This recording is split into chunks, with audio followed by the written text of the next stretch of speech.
First of all, I'd like to send out thoughts and prayers to the family of White Tip. Great player, even better man who's loved by LSU. LSU Hall of Fame, Louisiana Sports Hall of Fame, Pro Football Hall of Fame. One of the toughest guys to play the quarterback position. He'll be sorely missed.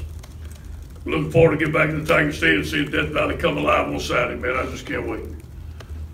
Can't wait to see the 2007 championship football team, see the goal game, seeing our fans, 102,500, cranked up, ready to go 2:30. CBS TV, what a great day it's going to be. Going over the game for Florida, some team positives. First of all, I'm proud of our team, proud of our coaching staff, came together under adverse conditions, got on that plane with one thing in mind was to win, and they did. It was a great team win. On offense, 9 of 16 on third down. Ball security, 0 turnovers, never blinked, next man up. At one time, 3 true freshmen, 1 redshirt freshman on the offensive line in the swamp. Going down the field, I was proud of those guys. I was proud of the team, never blinked. And you can see the enthusiasm on the sideline. You can see us cheering for each other, the way the Tigers ought to play. Great energy and passion. Clock manager, excellent job on the last 2 drives. We finished the first half with a scoring drive in the second half, and we started the second half with a scoring drive. I thought it was a tremendous job by offense. On defense, we felt like we had focus and attention and detail in our meetings all week. You could just feel it. There's a different vibe going on. We played physical football. We played with good effort. And as Dave Miranda says, we played with grit. And there was some grit on our football team. You could hear the guys on the sideline. We're going to stop them. We will not be denied. Leadership came through. Very proud of the team. Special teams. The first kickoff to tackle the 17-yard line, an open kickoff, set the tempo. 2 punts down inside the 15-yard line. Great field position. Excellent kick coverage on both the punt team, -1 yard return average, and kickoff 17 return average. Things on offense that we want to improve. Missed assignments. Eliminate the 2 pre-snap penalties. On defense, tackling, perimeter run fits, high discipline, and pass defense. These are all things that we can fix. Special teams, we can't kick the ball out of bounds. That was, although John has been kicking the ball very well, that was not the time to kick the ball. There's never a time to do it, but that wasn't not the time to do it. On Auburn, Auburn's 4-1, 3-0 in the SEC East. Very good football team, very physical football team. They want to run the football. This is going to be a challenge for the LSU Tigers, but we're going to be ready for it. On offense, they're a spread offense led by Gus Malzahn. 7 returning starters, averaging 450 yards a game, almost 36 points per game. Top players are Stidham, the new quarterback. Kerryon Johnson, who's a very physical running back, 6 foot, 225, has over 500 yards and 12 TDs already. Ryan Davis, junior wide receiver, leading receiver, 31 catches, 250 yards. The right guard, Braden Smith, is one of the best guards we faced last year. He has the respect of our defensive line. He's doing it again this year. I think the guy's one of the best linemen in America. On defense, I know Kevin very well. He's a good friend of mine. I'm very happy to see Kevin doing a great job at Auburn. He has the number 13 total defense in the NCAA. He's coaching very hard. And we all know Kevin's a good man and a great recruiter. And like I said, he's a good friend of mine. 7 returning starters from 2016. He's only given up 287 yards per game, 111 on the ground, only allowing 13 points per game, which is 6th in the nation. Very stingy defense. They have forced 5 fumbles and 4 interceptions. Their top players on defense, Deshaun Davis, number 57, middle linebacker, has 29 tackles. Trey Matthews, safety, 24 tackles. Derek Brown, the guy I tried to recruit, it's a mountain of a man. He's going to be a first-round draft pick. Very disruptive, 21 tackles, 2.5 sacks, 5.5 tackles for loss. Very solid on special teams. Any questions?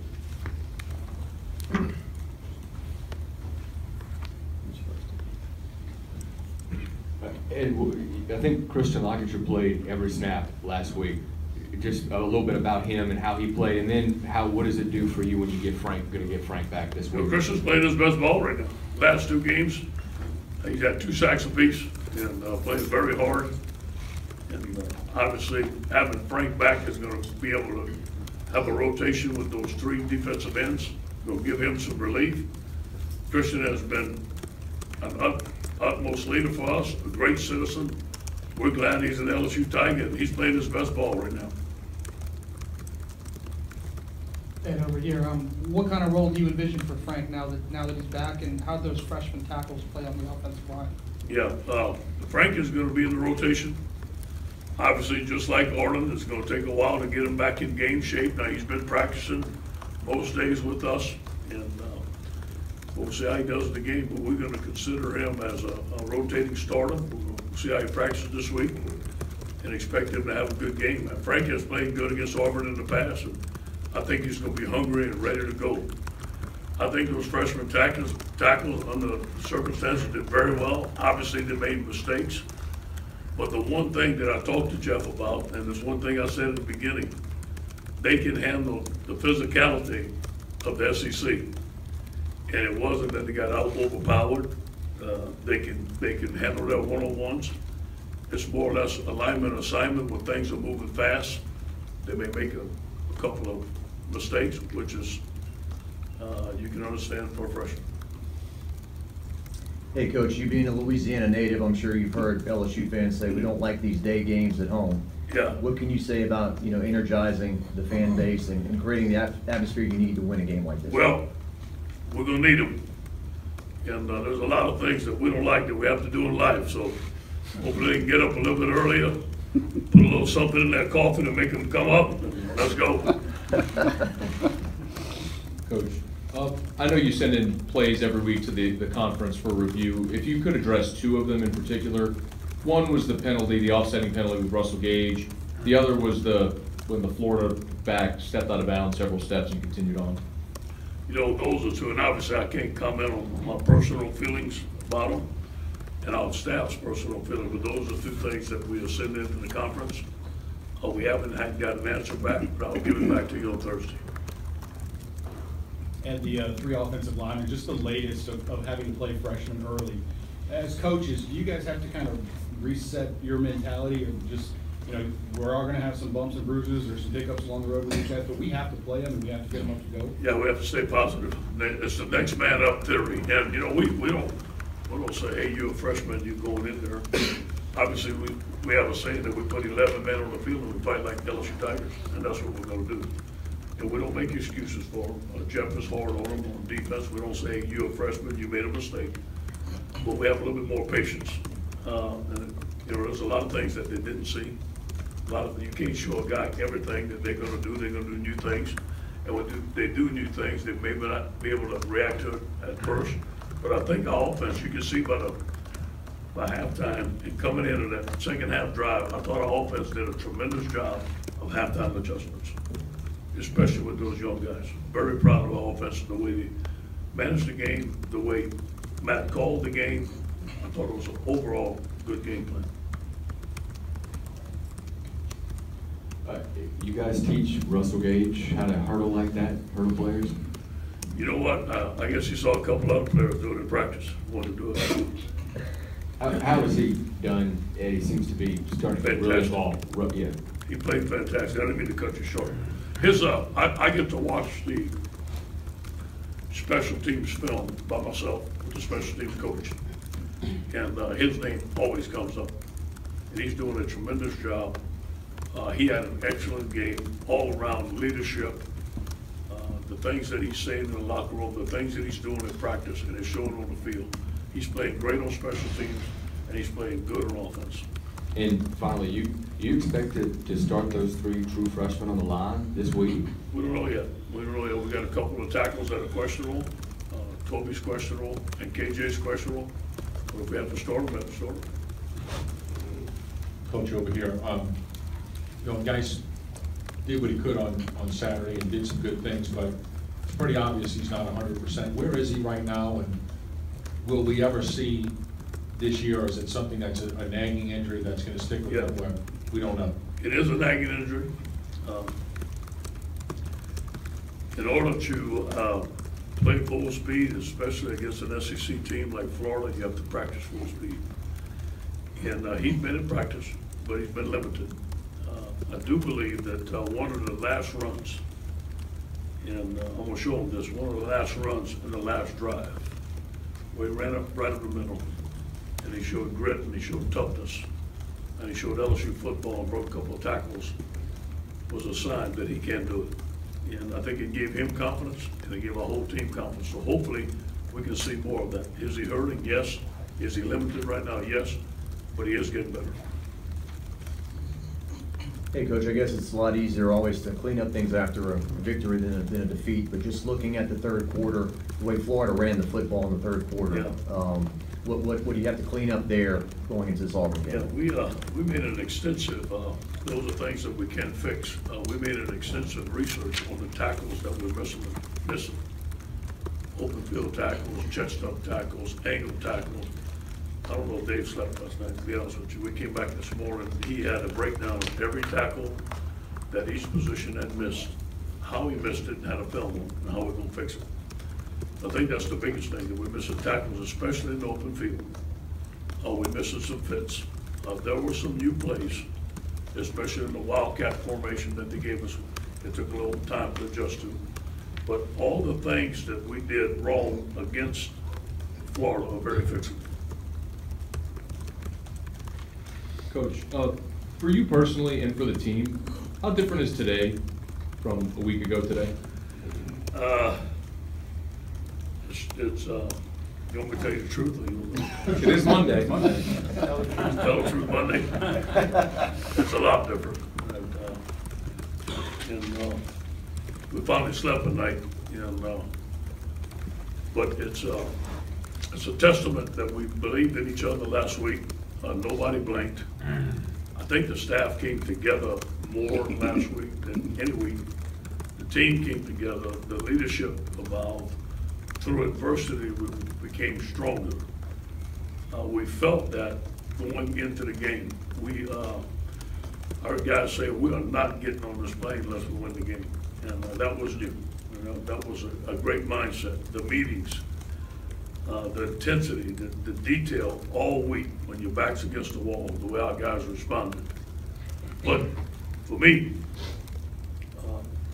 I need to lead this team better. And although that we had success, let's tell the truth, Monday, we have to deal with this thing, and we have to put it to bed come around 5 o'clock, because we got a very tough opponent coming. So we have another challenge ahead. Ed, over here on the right. To paraphrase something you said earlier in the year, you talked about the need for Danny to show that he can win a big game. Does this fit in that billing, and what did you just see from him? Even though he missed a couple throws, just the toughness that he showed running the ball this weekend. Yeah, it was a big game. It's not the big game, and he's on his way. Hopefully he can put two of them back to back, but Danny is a leader. I think Danny, we got hurt the first play, never told anybody. Ran the ball like he did, never got out. So he's very tough. He's a team player. There's a lot of things he could have did better. There's a lot of routes that were open that we didn't hit. There was a lot of plays that we could have maybe made some better decisions in the line of scrimmage. But the one thing he did was win the game, which is very important. Ed Orgeron is so essential to your run defense.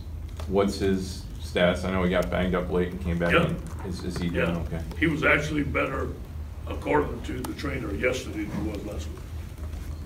So a little sore, but we'll see as the week goes on.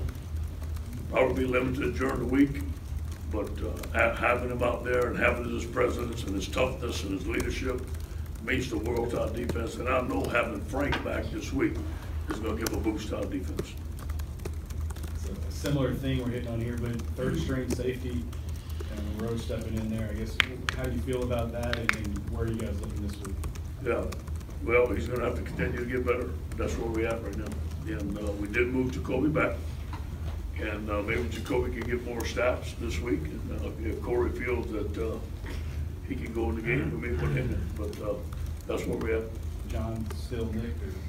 Or? Yeah, John's limited, and he's struggled, you know, it's hard not to wear a gold shirt all week, not tackle, then go in the game and tackle full speed, that's what you said. Coach, Dante's been playing a lot more nickel. In the early in the year, you said you were waiting to see if one of those outside guys, Kevin or Greedy, could allow him to play inside. Can you just talk about Dante taking over that nickel spot and playing? I thought Dante played his best game. He was all over the place. He played aggressive.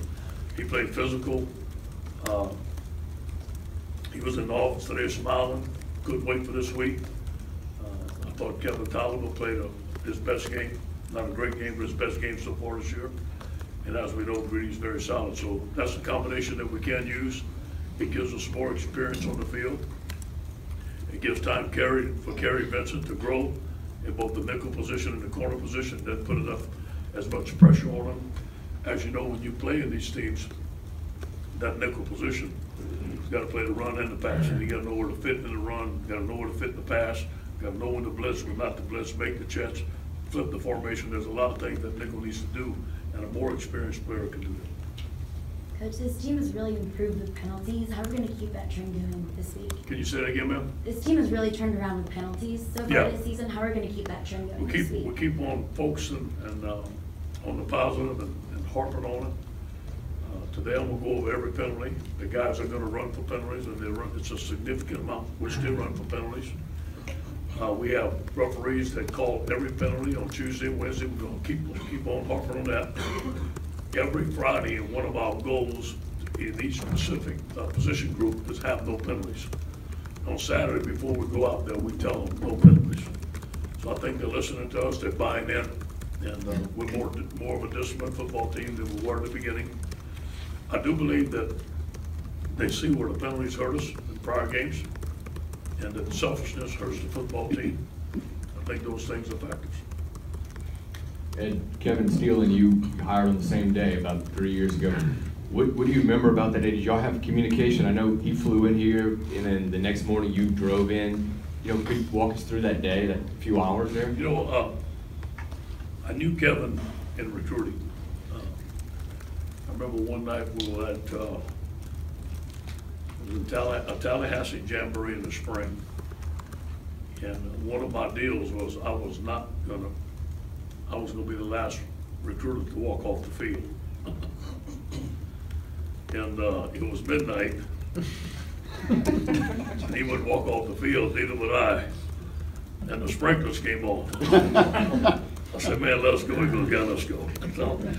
So we knew each other. It was just a common bond of meeting each other on the road recruiting. And we had a fantastic relationship here. I mean, just sharing a lot of thoughts. He let me run the front, obviously. I thought he was a tremendous man to work for, a tremendous recruiter, great team guy, brought a lot to our staff. He still talks to me every week, still calls me, still texts me. Obviously not this week, but especially last week, I think he tried to call me 3 times, and which was very encouraging, so I appreciate that. Coach, over here, is this you think the way you won Saturday is the blueprint as to how you have to win games this season? I think it's very close to that, and let me say this to you. It was, we gave it all we had, all week.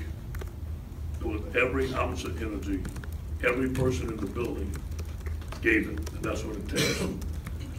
And our mindset was of that, and we finally galvanized as a team. I don't think before we were playing as a team. I think we galvanized as a staff. I think that was important. We had better practices. And again, it came down to one point. Let's face it, the kicker missed an extra point. You know what I'm saying? That's what happened. And but we in the SEC, very physical. When we went up 17-3, I wish we could have kept that lead and kept sustaining. We let them get back in with some drives, and we stopped ourselves with some drives. But I believe that every game is going to have to be, we win as a football team, not one unit or the other.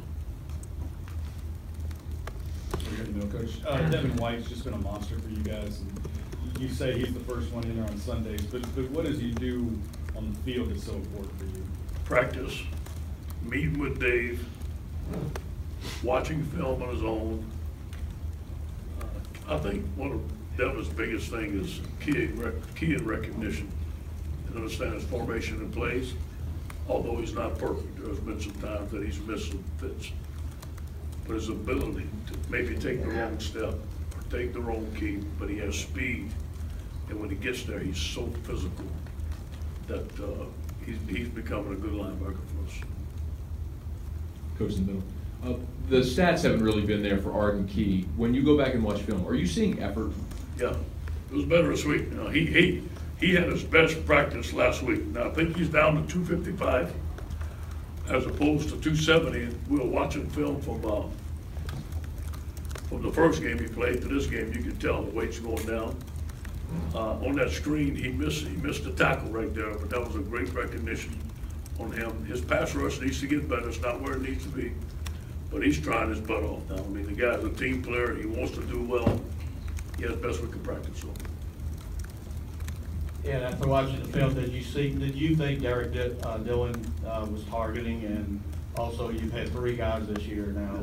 He is, man. And you know, the kids, Derek Dillon didn't have a mean bone in his body. He would not do anything that was selfish or non-disciplined. It was just a bad hit. He did hit him today. And you know, he hustling, he wanted to make a play for his teammate. At the beginning of the game, we're all fired up, but you gotta lower your head. You gotta hit it right here. You can't target it right there. I don't think he made on purpose to do it, but he did do it. Coach, Connor Culp had a pretty long field goal at the end of the Chattanooga game and then made this one this week. Is he starting to instill some confidence as the kicker? I'm glad he made it. Did you not? How does he practice? Does he make the They did practice? good. They really did. They really did. You know, and Jackass too. They're both two great young kids. I love them to death. I mess with them all the time. They know that. Both gotta get better. And we just gotta get better. Coach, with the success you had with the extra meetings last week, do you change your regular schedule of meetings for the rest of the season, or are you back to where you were? We're gonna do what we did last week. Coordinator and AD and coach meeting too? No, I don't think we have to now. Okay. Coach, you got time for one more T-Bob? What was the difference with the defense between the third quarter and the fourth quarter? Whether the back-to-back drives, touchdowns, and it just seemed like it shut down after that? You know, I really feel, T-Bob, when they missed that extra point, that was it. We clicked. We could win this game. They don't score, they won't win. And I think that was our battle cry. You know, we had a great pass rush. We had some sacks. We got them deep in their territory. That punt was outstanding. I just think their grit and their will to win. They was on the sideline. We are going to stop them. We will not lose this game. Now, it's something for the head coach to say, which I'll always say, or the assistant to say. When you have 10, 11 guys doing that and believing in each other, that's the difference. Thanks, Coach. All right, guys, have a good day. Thanks, good.